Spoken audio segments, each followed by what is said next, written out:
Welcome to a new edition of the Famous Interviews with Joe Dimino. On this episode, we talk with entrepreneur, business owner, speaker, and podcast host Daniel Martinez. He's the co-founder of a successful business, host of the Hive with Us podcast with 280 plus episodes in 15 months. He covers business automation, marketing, automation systems, and real estate. He helps entrepreneurs automate before they delegate. He used to be a truck driver back in 2017, and now things have vastly changed. He gets into all of this and much more. Enjoy. Thank you for taking a minute out, and I'm going to start here by asking you this. We all survived this last 2 years on planet Earth with COVID, and I'm wondering how you survived it and how this time period has subsequently changed, not only the way that you live your life, but the way that you conduct business. Oh, 100%. I think COVID was an amazing transition point for a lot of people. A lot of new businesses were created. Yes, some businesses did go out of business, but I think opportunity changed for a lot of individuals who were thinking about transitioning, and it was a perfect opportunity too. For me personally, I've been an entrepreneur for 5 years, so I had to transition through COVID, and it worked out perfect for me, honestly.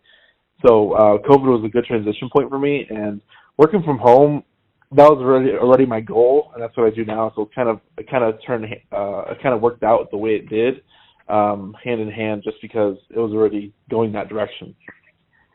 I hear that a lot, and I think that's the fortunate thing about, living in this modern era that we live in, is that you can do that. You can transform into a home environment. So you're an entrepreneur, you're a businessman, you're a podcaster. There's a lot going on. But what I want to do is I want to kind of simplify this a little bit. I'm going to take you in front of a bunch of third graders at a career day, and one of the kids looks up at you and says, "What do you do for a living, and how are you qualified to do it?" How do you answer them? I would say part of what I do is I do real estate investing, land specifically. I buy and sell. And then the other thing I would do is I help small businesses organize and automate their marketing to do more business. That's great, and that's something I think that everybody can understand. So how did these seeds begin in you? Actually, before we get to that point, how did these begin for you? When you were in the third grade, what did you want to do when you grew up? Oh, man, I don't even know. I had a lot of hopes and dreams. There was a point where I wanted to join the military and be a police officer, and then when you kind of get close to adulthood, you realize those things aren't really a thing that I wanted to do. And then there was a point in my life where I didn't know what I wanted to do. So I don't know. It kind of depends. As a third grader, I probably didn't know what I wanted to do, and it kind of transitioned as I got older. And even when I turned 18, I was still lost and still didn't know what I wanted to do. And I knew I wanted to do entrepreneurship when I hit 21, 22, and it's kind of one of those things where my spouse encouraged me to do it. And it was there's no right timing to do it. You just got to do it at some point. But it's just jumping 2 feet in front of you and moving forward, because that's the only way to get to where you want to go. Are you happy with how everything's turned out? Oh yeah, 100%. I've struggled for everybody here that thinks entrepreneurship is all sunshine and rainbows. It's not. There's definitely a lot of stress, pressure, but there's a joy that comes with that, and you learn and you do better. So a lot of people are afraid of failing, and that's honestly the way into entrepreneurship. Is you fail forward, you learn from your mistakes, you adjust, you pivot, and you do better over time. And it's one of those things where I say this all the time, is that entrepreneurship is a survival. If you survive long enough, you'll get there. And where's there? It's gonna appear in front of you once you're close enough to see it. It's interesting you say that, because I always think about that about entrepreneurs and business owners. There's a level of bravery, because most people, the planet is covered with people that just have day jobs. They just work for corporations, or they just work for somebody else. But with you guys that do this and spearhead it, you do have to embrace failure, and most people can't handle that. It's not something that you say, oh, well, I'm going to rate it. It's not like you go out and say, I'm going to go fail today. It's like you just know that at the end of the day, you're going to fall a lot, but you're going to get to a point where you're going to get up and say, you know what, if I didn't fall, I wouldn't be here. Yeah, and I equate this to business owners, they face bigger problems. So like everybody's talking about minimum wage and like I want to make $20 an hour because that's what I'm worth. Well, you got to solve bigger problems and you get paid more. So business owners, they handle, they might have employee problems, they might have manager problems, they might have customer problems. All those problems equate to how much they actually make. So like people always think like Elon Musk is the richest man in the world, right? How does he get there? He handles 3 multi-billion-dollar businesses that all have problems. So you can't imagine the pressure he's under in the same 24 hours that I have, he has. So the more money you want to make, the bigger problems you have to address and be able to overcome. You know, my stepdaughter just got promoted. She works at a Dutch Brothers, and she's 17. She got promoted, and she has these extra responsibilities. And in the beginning, it was hard pill to swallow. And it's like that's just what's going to happen. If you were just willing to be a regular employee, you don't have to worry about doing things that you would in a managerial capacity. But that's just the way it is. I mean, even when people look at companies and people, you know, I mean, I even look at people around me, and they have to work incredibly long hours that other people may not even know. But that's just a part of it. And it's not like they're getting paid any extra, but also, too, they're taking care of a lot of huge problems that people don't understand. It's all about walking in each other's shoes, and perception is, you know, it's not entirely accurate. So that's the key to it. Let me ask you this. How did these seeds begin in you when you were younger? You know, you obviously are highly driven, but if you look back on your life, how did it all begin for you to kind of grow into who you are now? I would say a lot of that comes from my dad. My dad was an immigrant who crossed the border from Mexico when he was a teenager, like 18, 19 years old. And he ended up in Chicago and ended up meeting my mom, and they were together for years. But my dad, like, literally had, like, a first-grade education. Like, he couldn't read or write his whole life. He didn't learn how to read or write till my brothers went to school and actually taught him how to read and write. So, like, whenever they had paper from school, he would have my brothers read it, and then he actually learned how to write his signature and write his name. So, like, he really didn't have that much of an education. So his only job opportunities were labor because he couldn't read and write.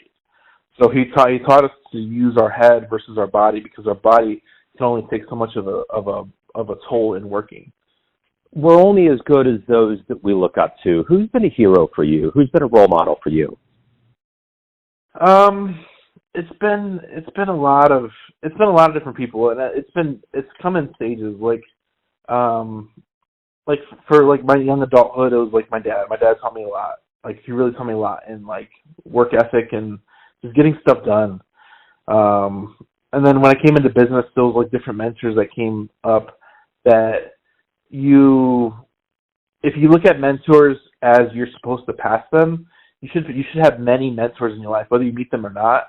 You should pass them. So I feel like my dad was probably my first mentor that really got me past just like into adulthood that I foresaw.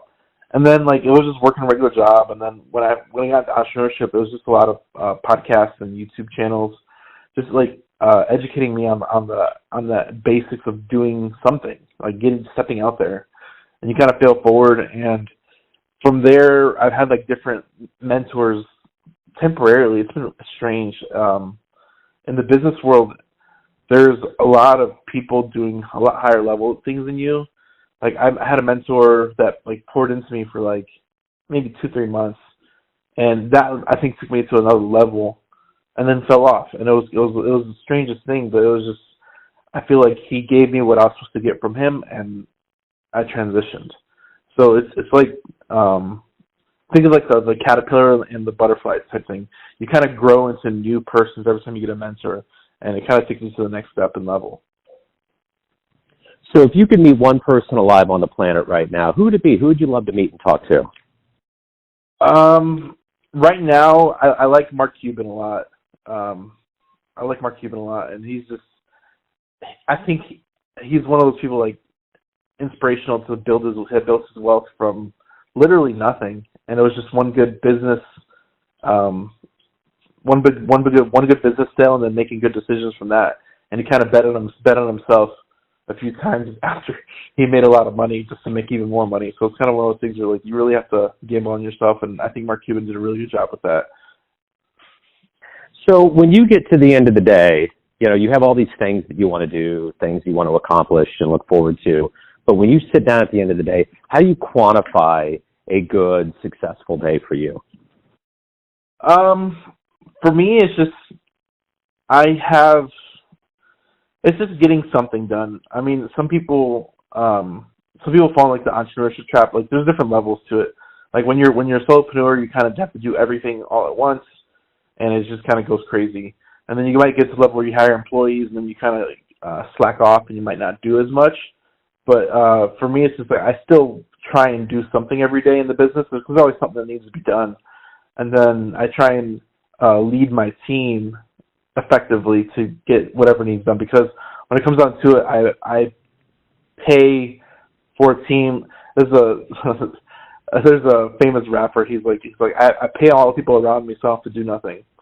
And it's kind of like that, but I still like to do stuff in my business. It depends what I do, but I try and get away from the minuscule duties that I used to do, because now I have people in place. If you have a dream tonight, you run into your younger version of yourself, say in your 20s or when you were really getting started in things, and you could give that young version a piece of advice based on what you've learned throughout your life, the wisdom you've gained, what would you tell your young version? Fail forward and be consistent. And just start. I think a lot of people, they get hung up on, I have to have the perfect master plan to get to where I want to be, and you just got to start, man. You'll figure it out when you get there, and you'll figure it out once you put money on the table. A lot of people there's like an investor's there's like a investor saying that goes, when you put your own money behind it, you'll realize and understand it more. So it's kind of how business works. When you put your own money and time and your own efforts behind it, you'll grow into the person you're supposed to be. Everyone out there has a perception of you, your family, your friends, your clients, those that work with you. But ultimately, you live your life. What's your perception of you? Who do you think you are? Man, I consider myself, that's such a good question.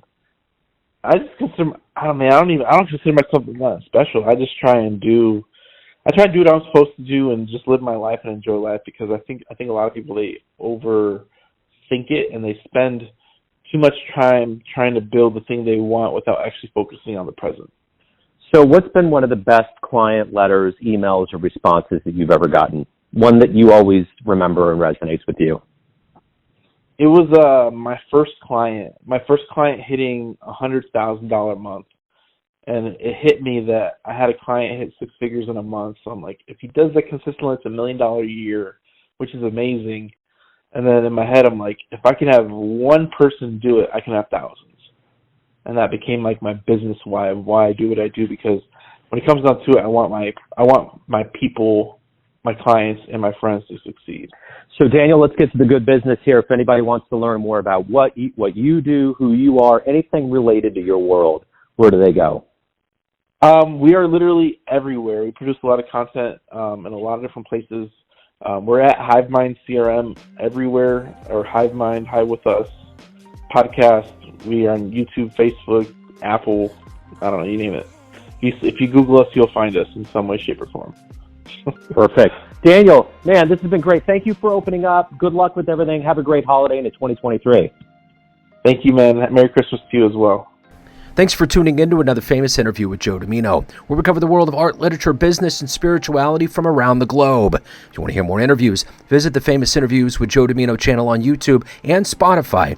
Thanks again for listening, and until next time.